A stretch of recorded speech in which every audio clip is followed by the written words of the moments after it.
Hello বন্ধুরা, এটা হচ্ছে কেলটুর বাড়ি। আর এখানে দেখো কেলটু চুলুর সঙ্গে কথা বলছে। আর এদিকে দেখো কেলটুটার খেলনাগুলোকে সব বিছানায় তুলে রেখেছে ছড়িয়ে ছিটিয়ে। তো চলো দেখি আজকের গল্পে কি হয়। এ কেলটু, যা স্নানটা করে আয়, আবার যে তোর আজ তাড়াতাড়ি খেতে হবে। হ্যাঁ গো মা, এক্ষুনি চান করতে যাচ্ছি। এ টুলু চল। মা আমাকে টুলুর সঙ্গে স্নান করতে যেতে বলে ভালোই করেছে, যা গরম পড়েছে। এটুলু, তুই কিন্তু আবার আমার গায়ের ওপর উঠে এসে স্নান করবি না, যা গরম পড়েছে। লাল্লাল্লা লাল্লা লাল্লাল্লা লাল্লা। এই ছেলেটা চিন্তায় চিন্তায় না আমার মাথাটা পুরো খারাপই হয়ে যাচ্ছে। কখন যে বাড়ি আসবে, ওর যে আবার খাবার টাইম হয়ে গেল। চল চল টুলু, শিগগিরই বাড়িতে চল, তোকে আজকে অনেক স্নান করিয়ে দিয়েছি। হ্যাঁ হ্যাঁ, তাই তো। আর কিছুক্ষণ থাকলে তো ভালো হতো। না না, আবার তোর ঠান্ডা ফান্ডা লেগে গেলে তোর মা আবার আমাকে ধরবে। এমনিতেও আজকে একটু হাওয়া হাওয়া দিচ্ছে, গরম তেমনি রোদটা উঠেছে বলে মনে হচ্ছে। মেঘলা থাকলে তো একদমই গরম লাগতো না। আচ্ছা ঠিক আছে, বাড়িতে চল বাড়িতে চল। মা, আমরা এসে গেছি। এই তো তুই এসে গেছিস, তা বেশ করেছিস, চল খেতে বসে যা। কেন মা, তুমি তো প্রত্যেকদিন 12টায় খাও, আর এখন তো 11টা বাজে। চলো আমরা একটু খেলে আসি, তারপর আমি খাবো। আচ্ছা ঠিক আছে, তাহলে আমি চানটা সেরে আসি পুকুর থেকে। তোরা তো তখন খেল, আমি এসেই কিন্তু খেতে দিয়ে দেবো। আচ্ছা ঠিক আছে, আমি আসছি। হ্যাঁ টুলু, আমার খুব ঘুম পেয়েছে। তোর ঘুম পায়নি? হ্যাঁ, আমারও খুব ঘুম পেয়েছে, চল আমরা একটু ঘুমিয়ে নিই। এরপর টুলু আর কেলটু ঘুমিয়ে পড়ে এবং তাদের কোনো হুঁশই থাকে না বাড়িতে কি হচ্ছে।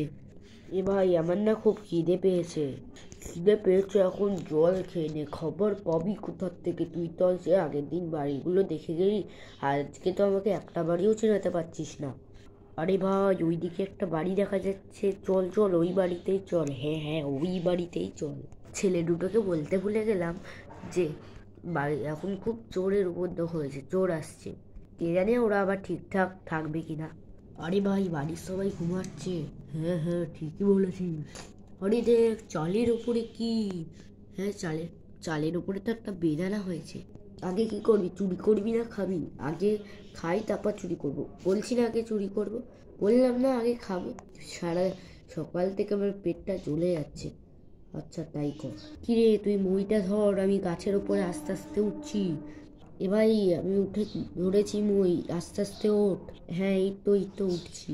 আস্তে আস্তে উঠি বাবা, যদি পড়ে যায়। উরি বাস, কি সুন্দর বেদানা।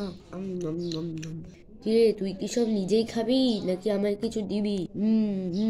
এই তো দিচ্ছি। বাবা, দুজনেরই পেটটা একেবারে ভরে গেল। কিরে মইটা ধর, আমি নামছি। কিরে, কিছু চুরি করবি তো? চুরি করার মতো কি ভাই, এই বাড়িটা তো একদমই বেকার। আরে ভাই, ওদিকে দেখ একটা সাইকেল দেখা যাচ্ছে, সাইকেলটাই চুরি করি। এ বাবা, শেষ পর্যন্ত সাইকেল চুরি করবি? যদি ধরা পড়ি না, মার একটা মাটিতে পড়বে না, তখন বুঝতে পারবি। আরে ভাই, একদিন একটা সাইকেল চুরি করলে 2 সপ্তাহ আমরা পেট চালাতে পারবো। সেটা তুই ঠিকই বলেছিস, কিন্তু বাড়ির লোক চলে এলে কি হবে? এই বলে চোর দুটো আলোচনা করতে থাকে যে তারা সাইকেল চুরি করবে কি করবে না। আরে আমাদের বাড়ি থেকে কিরকম কিরকম আওয়াজ আসছে না? মনে হচ্ছে চোর ঢুকেছে, তাড়াতাড়ি যাই।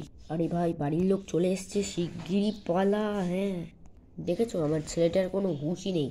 এদিকে আমি বুঝলাম যে বাড়িতে চোর এসছে আর ও এখানে ঘুমাচ্ছে। দাঁড়া, ওর দেখাচ্ছি মজা।